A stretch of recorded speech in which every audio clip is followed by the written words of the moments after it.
Bonsoir, 17h40, vous suivez le flash d'information. Mardi 3 mai, reprise officielle du travail dans toutes les administrations de Côte d'Ivoire. Après la fête de Ramadan hier, les travailleurs, qui ont d'ailleurs été célébrés le dimanche 1er mai dernier, ont repris du service. Notre reporter Assiton Diarra a sillonné plusieurs entreprises à Abidjan. Son constat ce soir dans la grande édition. La journée mondiale de la liberté de la presse célébrée ce jour. Cette édition, la 29e en Côte d'Ivoire, a pour thème le journalisme sous l'emprise du numérique. Et comme chaque année, l'UNJCI, l'Union nationale des journalistes de Côte d'Ivoire et les organisateurs professionnels des médias mettent un point d'honneur à cette journée qui leur est dédiée. J'étais ce matin à la maison de la télévision ivoirienne dans la commune de Cocody, en présence de nombreux hommes de médias et de plusieurs personnalités de Côte d'Ivoire. Le compte rendu de notre reporter Colette Ilboudo ce soir dans la grande édition. En santé, 11 cas confirmés de dengue, dont un décès en Côte d'Ivoire, principalement à Abidjan. Cette maladie virale, transmise par les moustiques, s'est déclarée depuis le 22 mars dernier en Côte d'Ivoire, selon le ministère ivoirien de la Santé. Cette épidémie s'était déjà déclarée en 2019 avec 130 cas, dont 2 décès.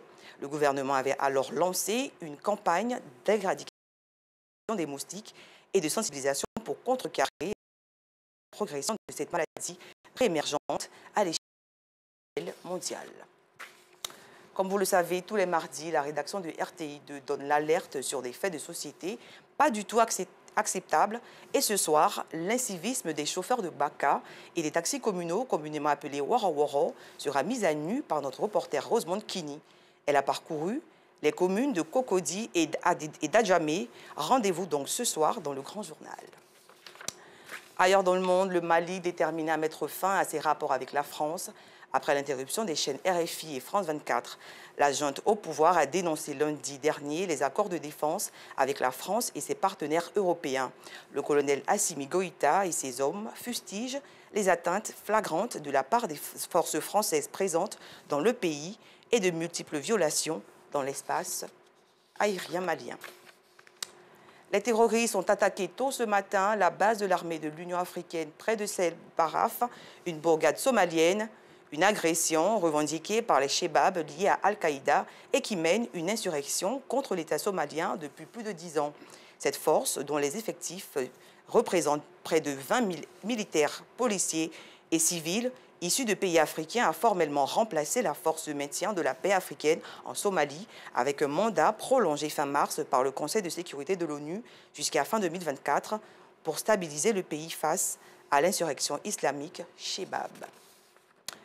Et pour terminer, aux États-Unis, la Cour suprême s'apprête à annuler l'arrêt historique de 1973 dans lequel elle a reconnu le droit à l'avortement.